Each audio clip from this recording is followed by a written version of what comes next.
Assalamualaikum dan salam sejahtera. Anda sedang menonton program Cerita. Program memaparkan kisah di sebalik pengumpulan berita warga kerja Esrawani. Dan hari ini kita tahu merupakan hari peringatan polis ke-214 di mana kami menghantar seluruh wartawan kami yang di selatan tanah air, di Johor, di ibu kota dan juga di Kedah untuk membuat liputan sempena dengan hari peringatan Hari Polis ke-214 ini, di mana dalam usia yang menjangkau 214 tahun ini, PDRM telah melakukan tugas dan berjaya melakukan fungsinya dengan baik, iaitu memastikan keamanan dan kesejahteraan dalam negara sentiasa terjamin.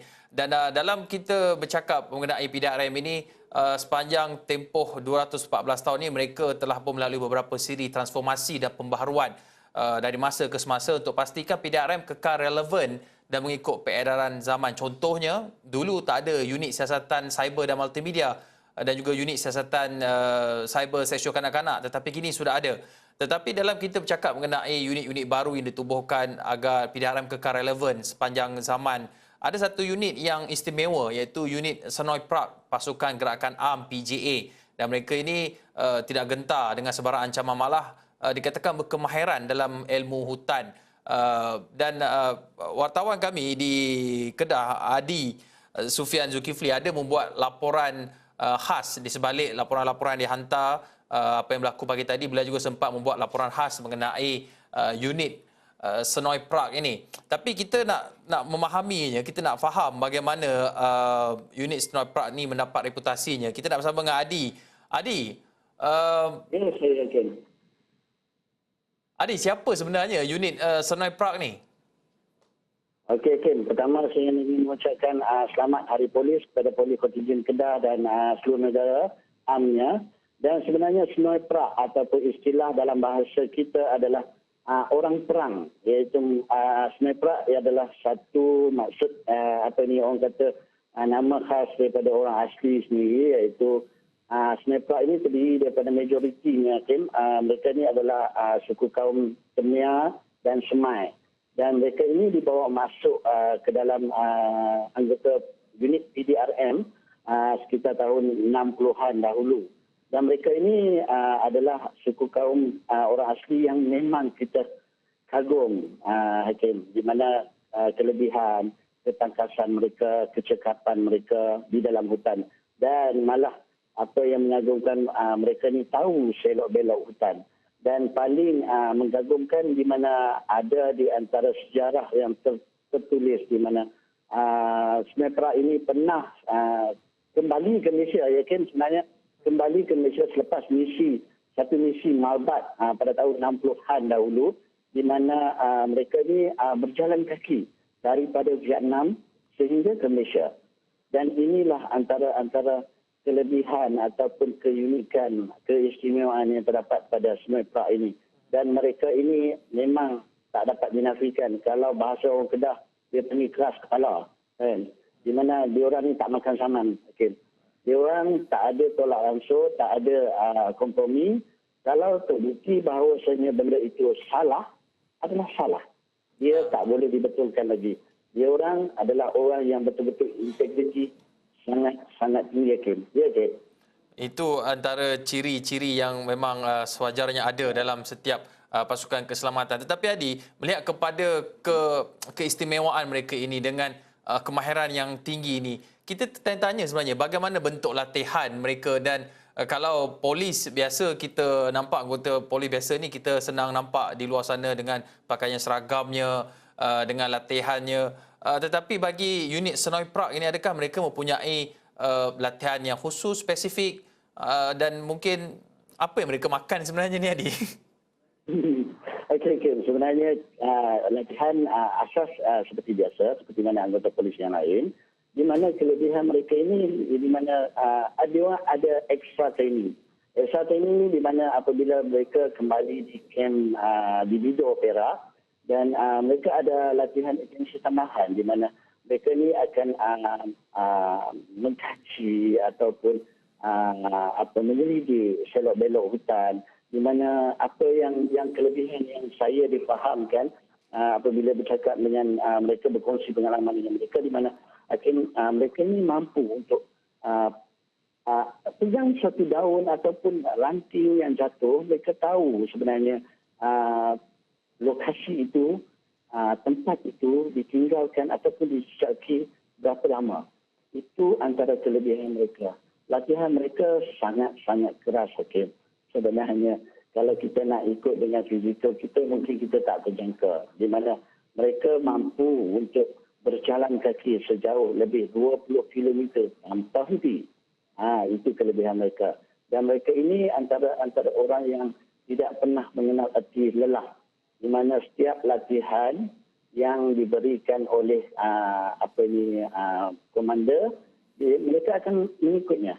Dan mereka tidak ada istilah iaitu pening ataupun menentang ataupun orang kata berdolak dalih. Okay. Dan inilah antara keunikan dan kelebihan latihan serta training ketangkasan yang ada pada suku kaum orang asli iaitu kaum Sungai Perak ini. Ya. Adi, kita tahu unit Sungai Perak ini mereka ini dilatih dengan ilmu pertempuran dan juga taktik serangan pantas dan juga kemahiran untuk mengesan dalam hutan seperti yang Adi sebutkan tadi. Dan mereka juga mula mendapat reputasi dan nama mereka ketika unit ini ditubuhkan 60 tahun dahulu kalau tak silap saya, untuk tujuannya memburu komunis yang ketika itu bersembunyi di dalam hutan. Tetapi kini ancaman komunis di dalam hutan tu sudah tiada, sudah kita berjaya patahkan. Tapi adakah mereka ini masih lagi ataupun mereka ini macam unit cawangan khas ataupun special branch yang low profile, tak kenal, tahu-tahu je ada laporan ataupun kelibat mereka di suatu lokasi, Adi? Ya, Kim. Sebenarnya apabila macam Hakim katakan tadi, apabila unit-unit baru ditubuhkan, okey, kita faham sebenarnya mereka ni bukannya kita nak kata istilah wira tak didendang, okey, ataupun orang kata hanya jago kampung. Sebenarnya tidak, okey. Sebenarnya mereka ni ada sahaja dan mereka ini cuma orang kita faham apabila kehidupan orang asli ni dia orang di dalam hutan dan tidak ramai yang mengenali. Tapi sebenarnya unit mereka di dalam PDRN sangat-sangat berguna dan sangat-sangat diperlukan sebenarnya, Kim. Dan mereka ini antaranya yang timbul balik Sungai Perak ini apabila kejadian pada 24 November 2020 lalu, di mana Sarjan Baharudin dan Noriantari berlaku insiden tembak menembak di sepadan negara iaitu di Thailand dengan Malaysia, di mana mengekang aktiviti penyelundupan. Dan di situlah berlaku dan timbul kembali Sungai Perak. Dan Sungai Perak ini sebenarnya mereka akan menentang habis-habisan macam saya katakan tadi, Ken, di mana peluru yang ada dalam kerongsong pistol Sarjan Baharudin itu habis ditembaknya. Dan itulah sehinggalah dia tumbang di medan pertempuran. Itu antara sifat dan keberanian yang mereka miliki. Dan mereka ini tidak takut dan gentar pada sesiapa pun, Hakim. Sebab itulah, kalau kita faham dengan teknologi drone yang ada sekarang, kan, mampu memantau dari udara. Tapi sebenarnya teknologi itu hanya di atas.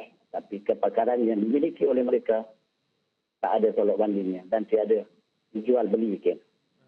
Adi, kita memahami kehebatannya dan betapa pentingnya unit Sungai Perak ini di bawah PGA, di mana mereka ini banyak kita tempatkan, pihak keselamatan menempatkan mereka di kawasan hutan, di sempadan negara. Tetapi dalam masa sama, soal kebajikan mereka ini juga perlu dibela. Adi bergaul rapat, pernah bersama dengan mereka, membuat liputan bersama-sama. Jadi di sebalik sanjungan yang tinggi diberikan kepada mereka ini, kita perlu juga melihat kepada keperluan mereka untuk memastikan kebajikan mereka ini terus terbela. Jadi apa antara mungkin permintaan anggota dan juga pegawai dari unit Sungai Perak ini agar kebajikan mereka dapat terus terjamin dalam masa mereka mempertahankan dan menjaga kedaulatan negara ini? Okey, Kim. Sebenarnya berkaitan dengan apa yang saya bercakap dengan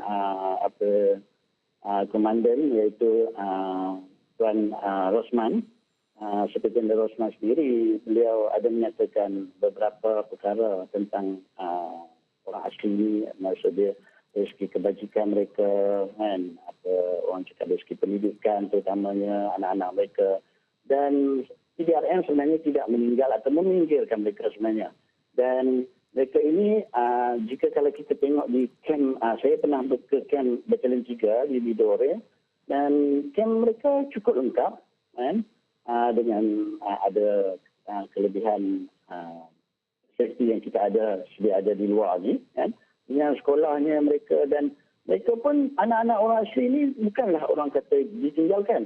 Ada di antara anak-anak mereka yang ke Menara Gading sehingga berjaya menjadi orang kata orang-orang yang terkenal dan hebat, ya. Dan sebenarnya kebajikan mereka ini memang kita kata mereka menginginkan keistimewaan lah, sedikit keistimewaan seperti mana kaum Bumi Putra yang lain memerlukan. Dan saya sendiri ingin menyuarakan untuk pihak mereka di mana bolehkah kira adanya pihak kementerian ataupun pihak PDRM sendiri memberi orang kata sedikit kelebihan atau mendengar sedikit rintihan ataupun keluhan daripada mereka ini yang untuk kita sebenarnya untuk tambah baik dan memberikan kepada mereka terutama dari segi faktor pendidikan, dari segi kemudahan kesihatan, rawatan. Kalau tidak mustahil, kalau saya cadangkan boleh diwujudkan satu hospital untuk mereka sendiri di Lido itu sendiri, Hakim. Baik, terima kasih Adi Sufian Zulkifli, Wakil Esra Wani Kedah, berkongsi cerita di sebalik laporan ataupun di sebalik berita yang beliau buat mengenai unit Senoi Prak PJA, Pasukan Gerakan Am ataupun orang perang ini, satu unit dalam PDRM yang cukup disanjungi, digeruni dengan kepakaran dan kemahiran mereka menjejak dan kepantasan dalam hutan sempena dengan hari peringatan ataupun hari memperingati Polis yang ke-214 hari ini. Terima kasih Adi di atas perkongsian itu tadi. Kita akan berhenti rehat seketika, kembali selepas ini.